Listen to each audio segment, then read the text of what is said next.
जैसा कि आप देख सकते हैं हमारे सामने ये एक नंबर लिखा हुआ है 12.98। हमें इस नंबर को कसर के रूप में लिखना है।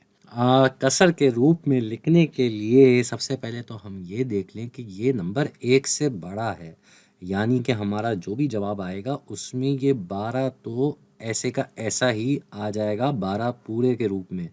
जी, क्योंकि भाई ये एक मखलूत कसर की शक्ल में हम लिखने जा रहे हैं, इसलिए हमने 12 को ऐसे ही लिख दिया है।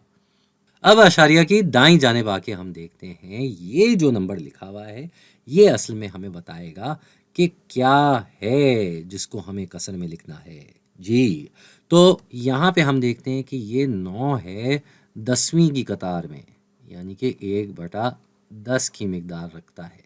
इस हिसाब से ये 9 क्या हो जाना चाहिए? ये 9 हो जाना चाहिए 9/10। और इसके बाद जो है ये 8 लिखा हुआ है, और ये 8 कहाँ लिखा हुआ है? ये 8 लिखा हुआ है सवा की कतार में। सवा की कतार का मतलब होता है 1/100। इस हिसाब से इस 8 की मिकदार हो जाएगी 8/100। ठीक है जी, तो हमने इन दोनों को आपस में जमा करना है। इनको जमा करने के लिए एक और चीज़ जो ज़रूरी है वो क्या? वो ये कि इनके नीचे वाला नंबर एक जितना होना चाहिए, यानी कि हमें इधर नीचे यहाँ पे भी एक सिफर लगाना पड़ेगा और ऊपर भी एक सिफर लगाना पड़ेगा। हमने असल में किया ये है कि हमने इस कसर को 10 से ज़र्ब दे दिया ताकि ये नीचे वाला नंबर बराबर हो जाए। तो अब ये दोनों जब आपस में जमा होंगे तो हमारा जवाब क्या आ जाएगा? हमारा जवाब आ जाएगा 98/100। जी, 98/100 आ जाएगा हमारा जवाब। तो वो इस 12 के साथ अब हम लिख देंगे, लेकिन क्या हम उस 12 के साथ इस 98/100 को लिख के अपना काम ख़त्म करेंगे?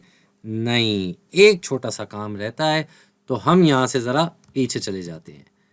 हम यहाँ आते हैं वापस।